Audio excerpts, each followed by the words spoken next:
Hello students, आप सबका स्वागत है आपके अपने यूट्यूब चैनल कंप्यूटर ई नोटबुक पर। आज हम पढ़ेंगे कि स्ट्रक्चर्स को फंक्शंस में कैसे पास किया जा सकता है।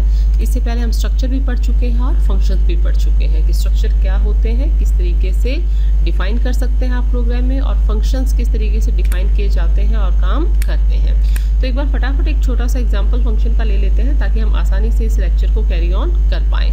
यहाँ देखिए, हमने एग्जाम्पल में दो फंक्शंस यहाँ ले रखे हैं जो कि ऑलरेडी जो पहले से डिफाइन किए हुए हैं। एक फंक्शन का नाम है स्क्वायर रूट ए ब्रैकेट में ए, यानी एक ये जो फंक्शन है वो एक इंटीजर वैल्यू पे काम करेगा, स्क्वायर रूट 4। तो ये इसका जो वैल्यू आप ब्रैकेट में दोगे उसकी वैल्यू का जो स्क्वायर रूट है वो कैलकुलेट करके आपको वैल्यू रिटर्न करेगा। 4 का स्क्वायर रूट क्या होता है? 2। यानी जब ये स्टेटमेंट एग्जीक्यूट करेगी, काम रन करेगी, तब आपके पास आंसर आएगा 2। नेक्स्ट फंक्शन है पावर a कॉमा b, यानी कि a की पावर b।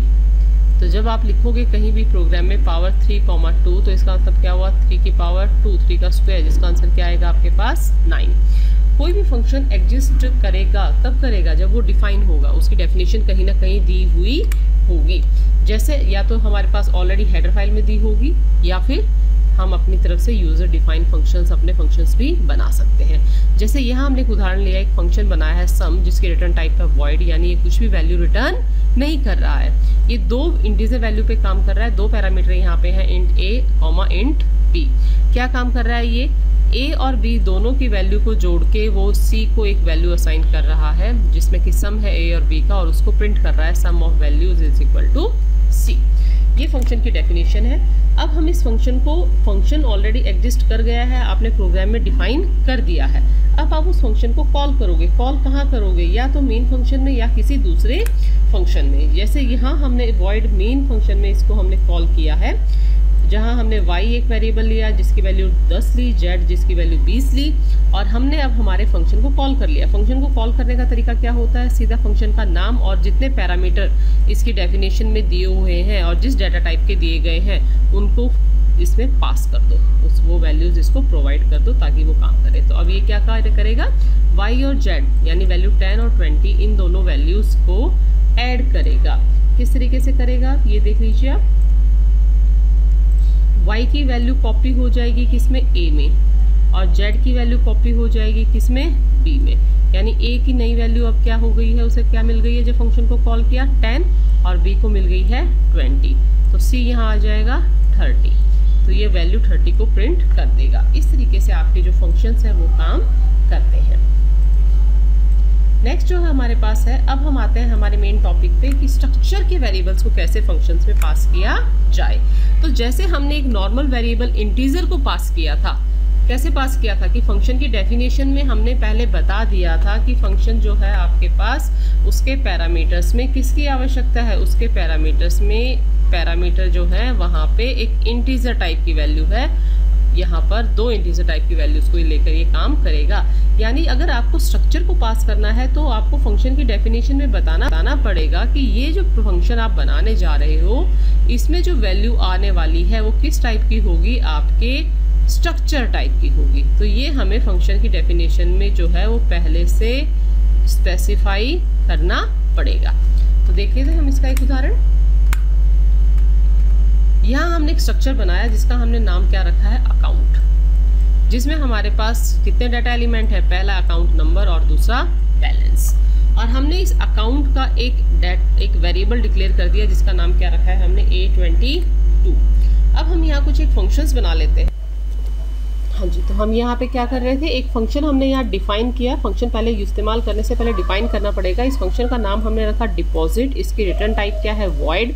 और यहाँ हमने बताया कि ये किस टाइप की वैल्यू लेगा, पैरामीटर कैसा होना चाहिए? अकाउंट टाइप का। आपके स्ट्रक्चर का नाम आप यहाँ लिखेंगे, क्योंकि स्ट्रक्चर क्या है? एक यूजर डिफाइंड डाटा टाइप है।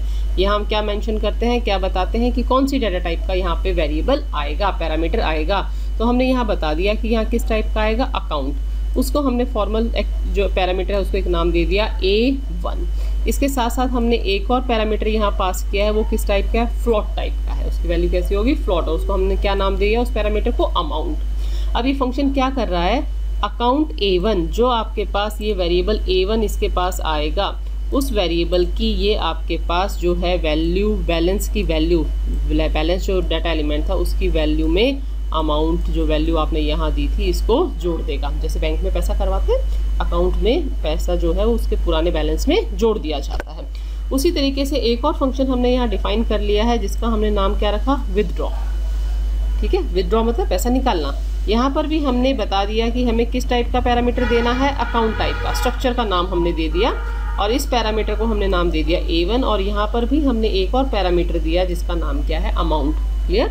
अब विदड्रॉ क्या होता है, पैसा निकालना, यानी जितना बैलेंस है उसमें से जितनी अमाउंट निकालनी है वो माइनस हो जाएगी। तो A1 जो आपके पास वेरिएबल है अकाउंट टाइप का, इसका बैलेंस बदल जाएगा, नई बैलेंस की अमाउंट होगी, बैलेंस पुराने बैलेंस में से अमाउंट को आपने माइनस कर दिया।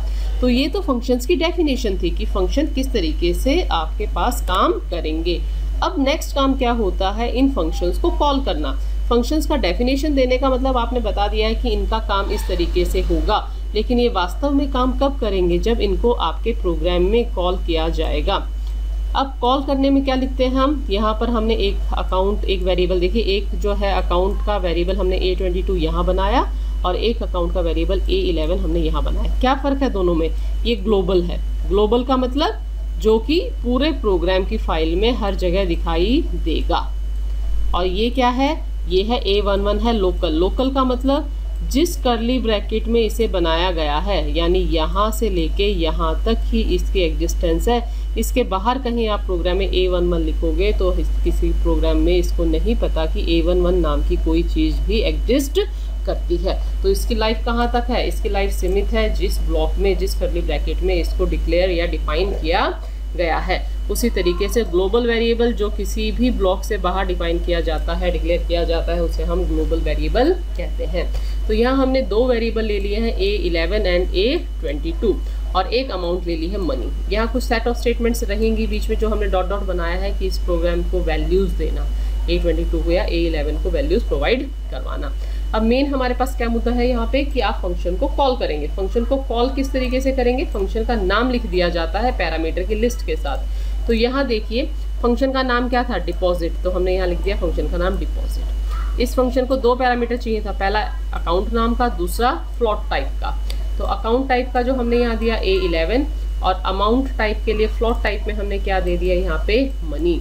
तो अब ये फंक्शन क्या करेगा, यहाँ से कंट्रोल सीधा जाएगा इस फंक्शन की डेफिनेशन पे, और A11 की जो भी अमाउंट थी, मान लो अगर 25,000 थी और मनी आपने यहाँ लिखा, A11 का बैलेंस कितना था 25,000 और मनी हमने यहाँ दिया 5,000। तो जैसे ये स्टेटमेंट एग्जीक्यूट होगी क्या होगा, A11 की वैल्यू A1 में, A11 की सारी बैलेंस और अकाउंट नंबर की वैल्यूज़ A1 में कॉपी हो जाएंगी। उसी तरीके से मनी की वैल्यू अमाउंट में कॉपी हो जाएगी। तो अब क्या रहेगा आपके पास, वैल्यूज़ आपके पास कॉपी हो चुकी हैं, तो वैल्यूज में से इस अमाउंट को ये माइनस कर देगा।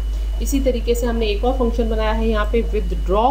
विदड्रॉ में भी क्या किया हमने, फंक्शन का नाम था विदड्रॉ, दो पैरामीटर इसे चाहिए थे, पहला अकाउंट टाइप का, दूसरा फ्लोट टाइप का। तो इसको कॉल करते हुए भी हमने भी दो पैरामीटर यहाँ दे दिए, पहला अकाउंट टाइप का और दूसरा फ्लोट टाइप का। अब A22 की वैल्यू A1 में कॉपी हो जाएगी। कंट्रोल जैसे ये स्टेटमेंट आएगी, कंट्रोल आपके पास जाएगा विदड्रॉ के पास। अब ये मनी की वैल्यू अमाउंट में कॉपी हो जाएगी और ये स्टेटमेंट आपके पास एग्जीक्यूट करेगी। यहाँ से फिर कंट्रोल आपके पास नेक्स्ट स्टेटमेंट में आ जाएगा। तो इस तरीके से हम स्ट्रक्चर के वेरिएबल्स को किसी भी फंक्शन में पास कर सकते हैं।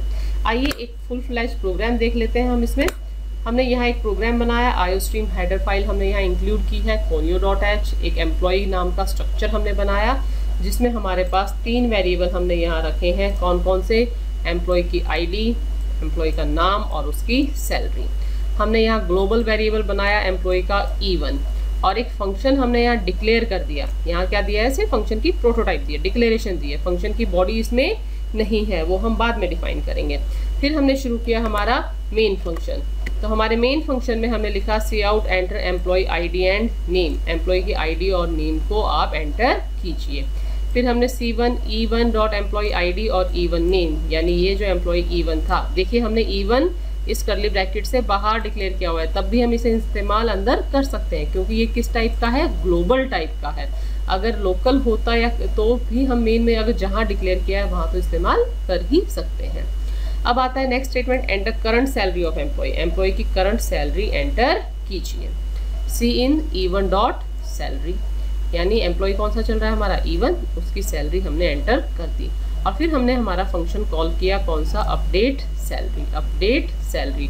और उसमें वैल्यू कैसी पास करनी थी, एम्प्लॉय टाइप की। एम्प्लॉय टाइप का कौन सा वेरिएबल है, E1, तो हमने यहाँ लिख दिया ब्रैकेट में E1। तो जैसे ये स्टेटमेंट एग्जीक्यूट होगी वैसे ही क्या होगा, आपके पास E1 जो वेरिएबल है आपके पास, उसकी सारी की सारी वैल्यूज़ किस में कॉपी हो जाएंगी, यहाँ पर फंक्शन की डेफिनेशन में जो पैरामीटर दिया होगा उसमें।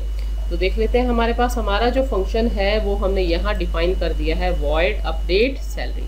क्या सिग्नेचर सेम है, सिग्नेचर सेम होना ज़रूरी है फंक्शन की प्रोटोटाइप और डेफिनेशन में, void update salary, void update salary. अब एम्प्लॉय वाई, या हमने वाई नाम दे दिया, यानी E1 की वैल्यू किस में कॉपी होगी, वाई की वैल्यू में। अब हमने क्या किया, वाई की सैलरी में, पुरानी सैलरी में 5000 रुपये ऐड कर दिए हैं और न्यू सैलरी ऑफ एम्प्लॉय को प्रिंट कर दिया है उसके नाम के साथ, जो भी कितना होगा वाई डॉट सैलरी। क्योंकि वाई जो एम्प्लॉय है, लोकल कौन है अंदर, यहाँ किसकी एग्जिस्टेंस है, यहाँ वाई को जानता है ये, E1 का इसे नहीं पता, क्योंकि E1 की सारी वैल्यू y में कॉपी कर दी गई है और जो भी बदलाव हो रहे हैं फंक्शन के अंदर वो कहाँ हो रहे हैं, y एम्प्लॉय में हो रहे हैं। आउटपुट देखिए, enter employ ID and name, जो स्टेटमेंट थी आपकी वो एग्जीक्यूट होना शुरू हो गई है। दिस वन, ये पहली स्टेटमेंट, तो हमने एंटर कर दिया एम्प्लॉय आईडी 102 और नाम क्या दिया, रमा। अब आता है next, enter current salary of employee, तो हमने एम्प्लॉय डाल दी 25,000। फिर हमने हमारे पास क्या किया, अपडेट सैलरी फंक्शन को कॉल किया, कंट्रोल गया यहाँ पर, E1 की वैल्यू कॉपी हुई किसमें, Y में, क्योंकि हमने सैलरी किसकी डाली थी, ये E1 की, ये किस में कॉपी हो गई, Y में। अब Y की सैलरी को बढ़ा दिया इसने 5000 और उस new salary of employee, new salary of employee यानी Y डॉट नेम, Y का नाम क्या था, रमा, क्योंकि E1 का नाम था ना रमा, E1 की वैल्यू Y में कॉपी दी गई है, तो यहाँ पर वो प्रिंट हो गया है। और फिर आया वाई डॉट सैलरी, नई सैलरी कितनी हो गई है, 25,000 में 5,000 ऐड कर दिए गए हैं, जो कि कितनी है आपके पास, 30,000। तो इस तरीके से स्ट्रक्चर के फंक्शंस जो है, स्ट्रक्चर के प्रोग्राम्स बनाए जा सकते हैं फंक्शंस के साथ, और एक स्ट्रक्चर को पास किया जा सकता है एक फंक्शन को। तो प्रैक्टिस कीजिए स्ट्रक्चर्स की। अगर कहीं भी कोई डाउट है तो हमें कमेंट बॉक्स में पूछना मत भूलिएगा, हम आपकी मदद करने के लिए हमेशा तैयार हैं। तो अब तब तक YouTube चैनल की दूसरी वीडियोस को भी देखिए, ताकि C++ के सारे कंसेप्ट्स आपके जो है क्लियर हो जाए। वीडियो को लाइक और शेयर करना मत भूलिएगा। अगर चैनल को सब्सक्राइब नहीं किया है तो सब्सक्राइब कर दीजिए और बेल नोटिफिकेशन आइकन को भी ज़रूर प्रेस कीजिएगा। Thank you for watching, have a happy life.